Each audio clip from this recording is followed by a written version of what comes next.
Well, hello. Welcome to Spindle City Straight Talk. I'm Chip, And I'm AJ. and it is Friday in the Rib, and we got a ton of stuff to talk about.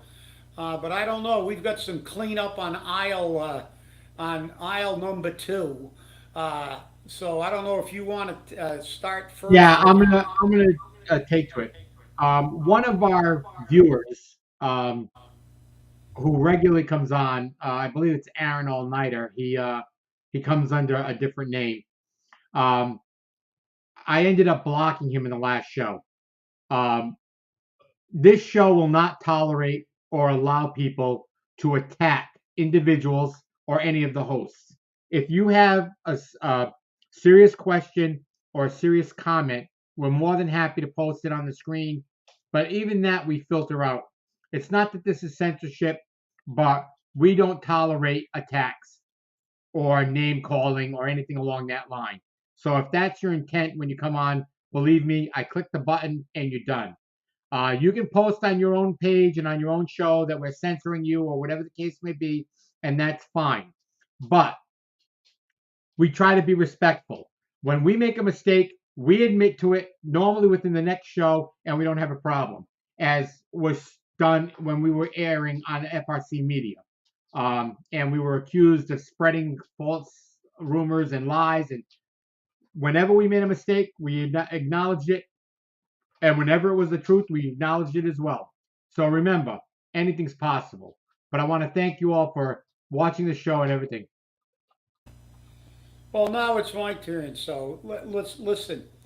Um, the amoeba doesn't understand what the First Amendment is. He was complaining about, we were complaining about the First Amendment. You're right. Because we were removed, because we were engaging in speech on about political people, public figures, which is a protected right under and it was been buttressed by the recent Supreme Court decision.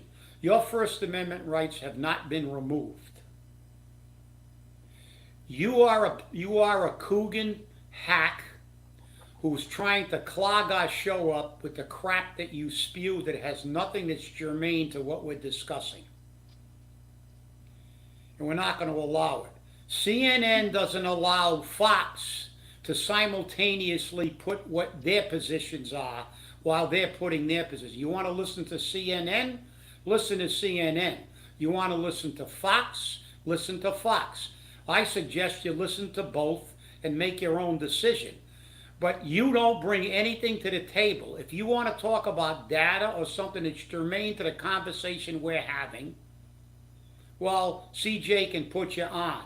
But I'm not playing this bullshit with you because it's pretty obvious what you want to do. You have a constant commentary that's just you dislike what we say. So just don't watch the show. But if you did, you'd have nothing to put on your show. That's the problem. Your First Amendment rights have not been abridged. We didn't file a complaint to try to take you off the air because, frankly, I don't give a shit what you say. Okay? So you say it on your show and we'll say it on our show. We're not abridging your First Amendment rights. I just don't want to hear your crap because you don't bring anything to the table. But you did. Actually, one of our viewers said you did do us a favor, but you didn't send it to us. He said that you posted a video of somebody getting out of their car in the middle of the night and shooting in the air in a Fall River neighborhood. Now, every time we talk about crime, you never sent us that video, did you? Because that would make Paul Coogan look bad. But you posted the video. So don't give me this baloney. Well, I'm not going to. You want to watch. People who want to watch you can watch you. They want to watch us and they can make their own damn decisions. But you are not going to be clogging our show with your garbage. If you want to put something that's relevant to what we talk about, then so be it. But we're not going to listen to you calling us names because, look, fine. You want to call me names? You want to call CJ names? Call us all you want, you keyboard warrior. Podcast commando. I don't care. We've been called names for probably when you were still wet in your diapers. So it doesn't matter. But don't give me this crap about, they took away my First Amendment rights. We didn't run like Paul Coogan did to BCC and threaten not to fund them and get a city councilor who was friendly to him and a school committeeman to write BS complaints about us being misogynist and stuff like that, and his special assistant. Those are political people. We have a constitutional right to call them anything we want, and that constitutional decision said even be defamatory. So listen, we know what you are, okay? An amoeba. So with that, I've had enough of you. You don't deserve any more airtime. Tell me how you really feel, Chip. Tell me how you really feel. Well, seems that we had a robbery in the city at gunpoint. A shotgun, two shotguns. They went in to Ulta, which is a beauty supply shop in South Coast Marketplace, close to Market Basket. They went in with shotguns, forced the people in the store on the floor, and held them up. I guess they stole perfume or something. I'm not sure. But they held them up, and one of the employees had to get 2 days off because she was so traumatized by the situation. But we're a safe city. We're a safe city. Remember, we're a safe city. That's why the state police turned around and shoved it up Paul's backside. Okay, the state police were here, and they said there was 55 shootings in Fall River, and they teamed up with the Fall River Police Department to take a bite out of crime. I'm using that from McGruff, the Grime Dog. And the Fall River police officer that was present, and this was at the Maplewood meeting, the Fall River police officer that was present confirmed exactly what the state police officer said. And from what I was told from people who were actually at the meeting, who were watching it and see what was going on, Paul wasn't happy about what was said because his lies about Fall River being a safe city are just that, they're lies, and they're not getting him anywhere. And from what I understand, mayoral candidate Sam Sutter, former district attorney, was asked by the police if what they were doing was legal and what they were doing was right. And Sam Sutter turned around and said, yes, what is going on is legal, what you're doing is legal, and what you're doing is correct.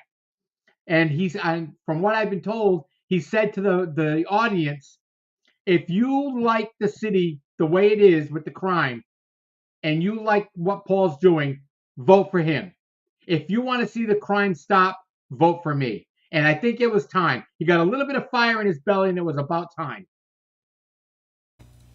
Well, yeah, you're right. And I hear there's going to be a very damning video coming out a little bit about catching Paul in another lie, saying that the crime is better now than it was in 2014. And you're right, but I think Sutter, they said he gave a pretty impassioned little thing. He talked about homelessness and other things too, and he basically said, if you like the way things are going, he said, vote for him.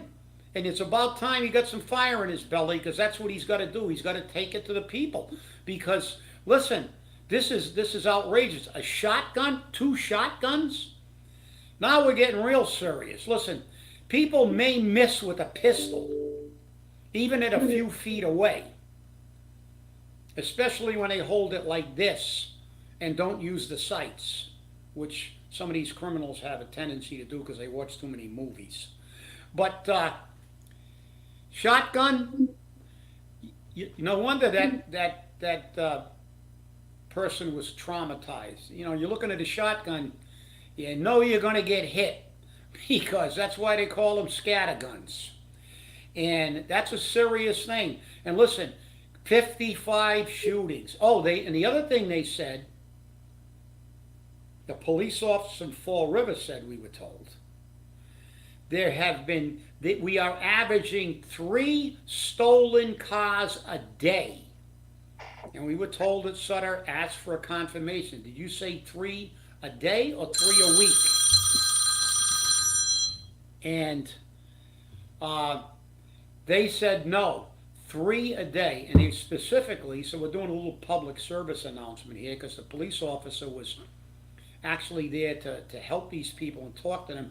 I guess everybody knows, I think nationwide we had something about this. It's on Kias and Hyundais.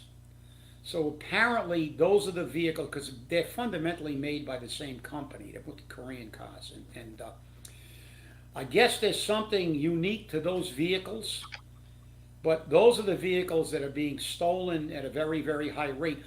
Yeah, I guess it's okay for Paul, but they haven't stolen his car yet. Maybe they can't find it. It might be over in Somerset. Maybe that's why they can't steal his car.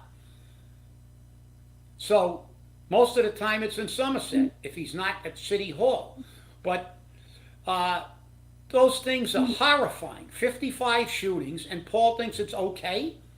We're moving in the right direction? Yeah, we went from pistols to shotguns on the holdup. What are we going to get next? I hope none of these guys got a pilot's license. They might be holding up places with helicopter gunships next. I don't know. But I mean, look, this guy, if he was Pinocchio, his nose would be getting the tip of it burnt off at the moon, at the sun, which is 93 million miles away, because everything he says is basically either a distortion of the truth or a flat out lie.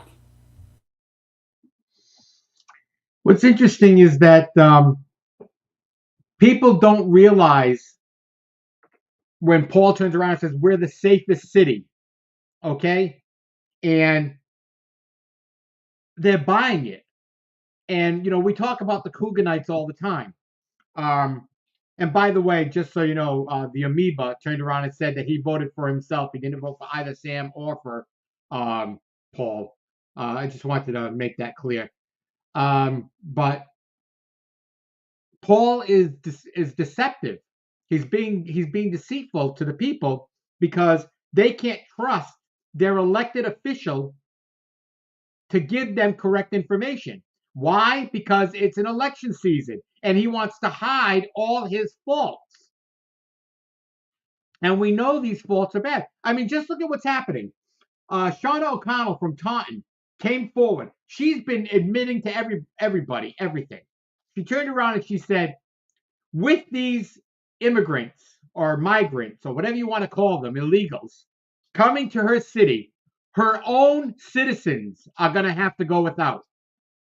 And she wants the state and the federal government to do something because they're not supporting them at all. They're not giving them any money. They're not giving them any time. She's not the only mayor that's saying something. We have town managers in Attleboro that just got dumped, that just had people, North Attleboro, I believe, just had some migrants dumped into their lap. So is the increase in crime part of that? And remember, Paul is a firm believer in the sanctuary city process. So when is Fall River next? Somerset already got hit, and Somerset's looking at how much it's going to cost them because we're not getting any money from the state and they're not getting any money from the federal government. And just recently, Joe Biden, your idiot president, turned around and granted blanket immunity from deportation to the Venezuelans and granted work permits. He wants to expedite the process for all of them to get work permits so they can start going out and getting jobs and supporting themselves. Does it mean that once they get a job, we kick them out of the hotels, or are we still going to be paying for them? From what I understand, it's some of these hotels, based upon the rate that they're paying, they're collecting between $3 and $5 million a day. That's what it's costing the state. That's what it's costing the state. We've got to do something about that. Can you afford it? Not including the attack on the local community and what it's costing the taxpayer to support people who aren't paying taxes, who are illegals. And because Massachusetts has the right to shelter law, we're going to pay for it. We're going to pay for it. So it's going to be something changed, and we're the ones that have to make the change. We're the ones that can change it at the ballot box.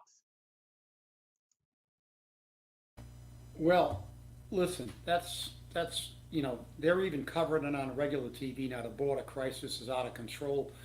But listen, it's not about anything except voting, because they're not only giving them work visas, they're giving them social security numbers. And in New York State, if you get a social security number and a driver's license, you can vote. You don't have to be a citizen anymore. And these blue states are moving to do this so they can never lose another election. They're allowing an invasion of the United States so we can have a one-party system. Because in New York State now, I mean, all of us remember that you have to be a citizen. You have to be a citizen. You have to be a citizen. You can't run for the president of the United States if you weren't born here. They wanted to change that. But you can run for other political offices once you become a citizen. Now they're going to allow non-citizens to vote. And they're going to house these people, allow them to go to schools without shots, without any health records, while your children are required to do this. This is obscene. But let's get back to Fall River. I don't know how Fall River could absorb any of these people. And you talked about some of these people believe Paul. They believe Paul because they're like Nancy Pelosi. Nancy Pelosi thinks San Francisco's nice. It's still great.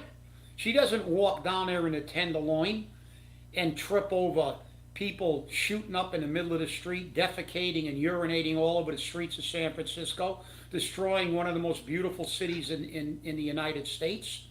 Everybody knows it. But the liberal media won't show it. But of course, they live in an enclave separated. Rich people don't care. And I will refer you back to what Michael Bloomberg said, the billionaire who lasted about a New York minute when he declared for president, because they found out what he was, a true elitist who doesn't care about poor people.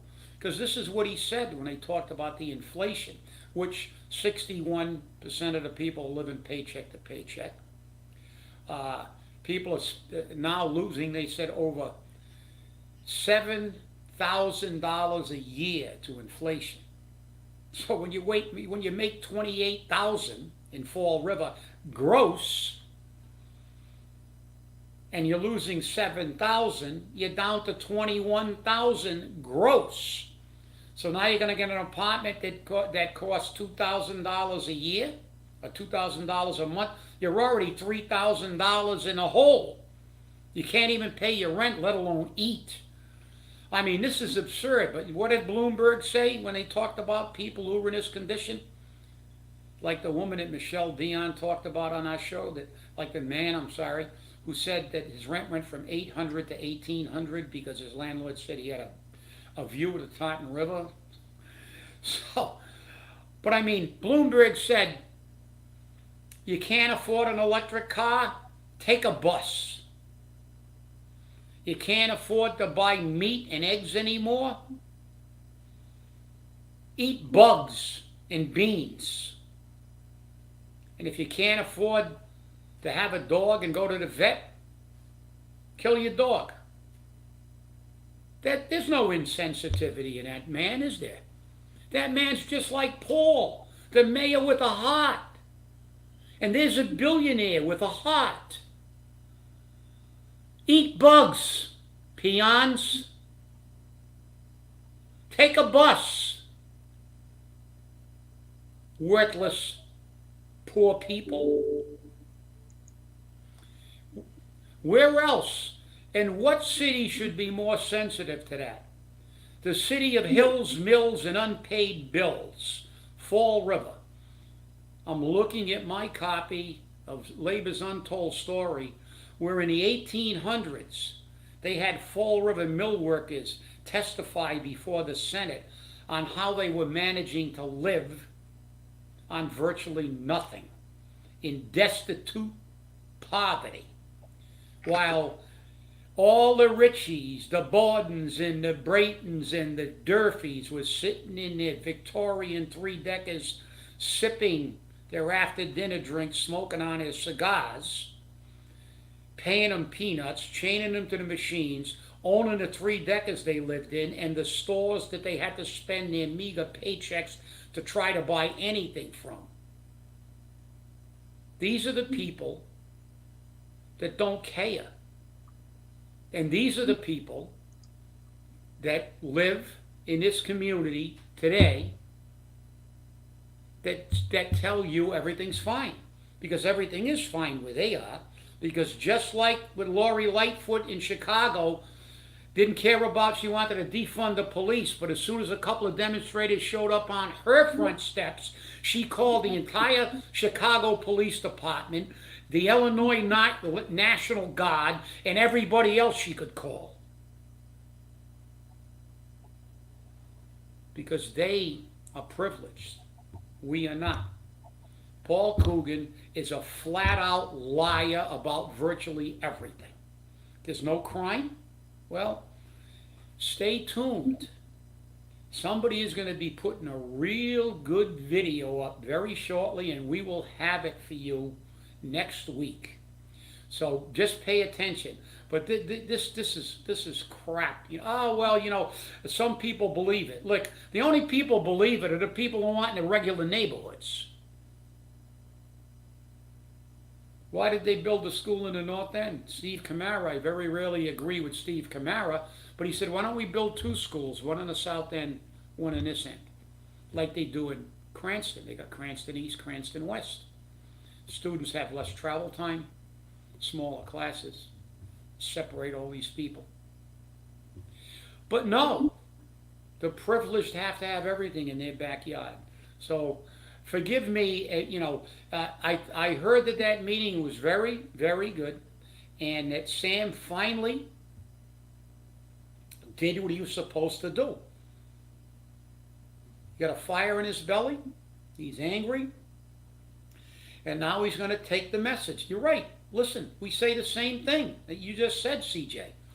If you think this city is wonderful because you got enough money to be insulated from what the average people, you're not one of those. I don't think a lot of people making a $28,000 per capita income voted for Paul Coogan. They probably didn't vote at all, and that's the problem. You got to get them out. But the reality is that if you're insulated from these things, you don't care about them. They don't exist. Remember that song by Bette Midler, From a Distance? Yeah, when you're looking at the Earth from a satellite, it looks beautiful. But now you get into places where they're bringing shotguns into the holdups now. It's not a good place. But then again, most of those people do not frequent the places that we go. And with that, I'll turn it back over to you because, this whole con that they're running has to be exposed, and it's up to Sam Sutter and all these city council candidates to expose it.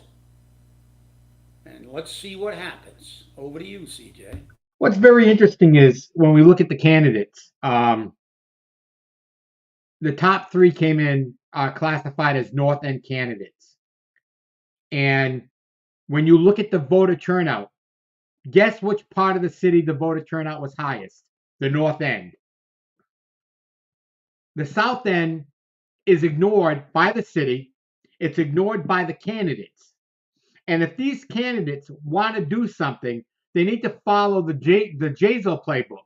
Because if you remember, Jazel took the South End, and he took Ward 3, and he won those. Those are the ones you've got to get. You've got to get the South End. You've got to get Ward 3. You've got to get Ward 6. Focus on the South End and the Flint, but mainly focus on the South End. They're impoverished. They're neglected. They're ignored, and they get nothing. At least nothing from the politicians that are in office now. So remember, the South End needs your help. And to get that help, you need to go out and vote. It's that simple. And if you can't get out and vote, get a mail-in ballot. Although I'm not too sure about the mail-in ballots, because when 4,500 of them are sent out and only 2,200 come back, there's a problem. And I don't know what the problem is, but my suggestion to the candidates is get the list of people from elections of who got a mail-in ballot. Then go back and watch them turn those ballots, watch them put those ballots in the box to make sure they're in. From what I've been told from a few people, the names were checked off already when they went to the polling places, which would make sense if they received the ballot. But affirmations were high in places like the towers, like Mitchell, Doolin, Baresi. They had to fill out an affirmation showing that they still lived in the city. Now, those census forms are usually filled out by the building manager. So who missed filling out that census form that the city didn't get it? I don't believe that these people should be filling out the census forms for people that live in the city. They should be going to the tenants and letting the tenants fill them out. I know in nursing homes, the nursing homes fill them out, and there's a reason behind that. But I don't believe that a manager of a housing project should be filling them out. They should be filled out by the citizens themselves to be sure that the information is correct and to be sure that when they want a mail-in ballot, they can apply for one and they can get it. That's what we need to do. And remember, all you candidates which are just a couple down in the city council race, get out there in the South End, get those voters energized and get them to come out for you, because 14 votes, 104 votes, that's easy to overcome. It's not like it's 500,000 votes. It's not like it's 500 votes. It's 100. Make sure you get out there and energize the South End for you. Yeah, good point. I like that post from one of our viewers here. Rename the city Tombstone. That's pretty funny.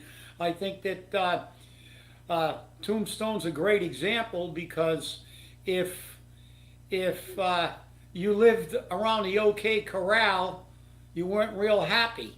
But if you lived in certain areas, it might have been okay. And that's like Fall River. The bottom line is, if you live in a certain area in Fall River, I can guarantee you, if the crime rate, if people were shooting up houses in the North End, you'd see some serious movement about taking care of it, just like you saw serious movement on getting rid of those illegals from Martha's Vineyard. You notice they've never gone back to Martha's Vineyard. They're sending them to New York. They're sending them to us. And I think the mayor of New Bedford said that this shelter-in-place law has to be looked at again, because they're destroying communities. And they don't care. Like I said, it's all about getting votes. All about them getting votes, because all these blue states are going to change their laws to allow non-citizens to vote. They're going to give them social security numbers, driver's licenses, and give them the right to vote. When your forefathers, when your grandfathers or fathers or great-grandfathers came to this country, went through Ellis Island, and paid their dues, and got the crappiest jobs, they had to earn their right to vote. They had to earn their right to vote. They had to become citizens. But not anymore. The Democrats want absolute power. In these Democratic states, they're just going down the toilet. I can guarantee you there will be no immigrants and illegals camped on Maura Healey's lawn. I won't see any in Newton either. That's for sure. Well, I want to thank you all for watching. Have a great weekend, and remember, stay safe, stay angry, and hold your politicians accountable. We'll see you on Monday.